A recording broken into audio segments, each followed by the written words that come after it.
Estamos en Fitur, efectivamente, hemos venido de la mano del Gobierno vasco en el stand de Euskadi para trasladar, para dar a conocer la realidad de la oferta turística de un municipio con un perfil turístico evidente como es Getxo. Yo creo que en ese sentido somos referentes a nivel de Vizcaya, a nivel de Euskadi,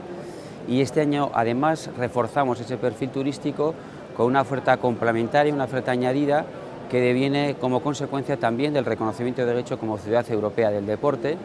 de tal manera que hemos trabajado en poner en valor también en el ámbito turístico lo que es la realidad de una oferta amplia y atractiva,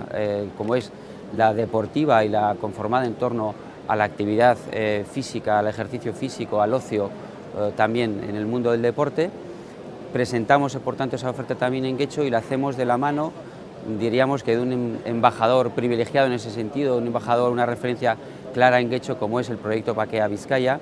y por tanto hoy tenemos la oportunidad de trasladar todo lo que es la realidad de la oferta turística y deportiva de Getxo en este espacio punto de encuentro de la oferta turística de todo el Estado en Madrid, en Fitur.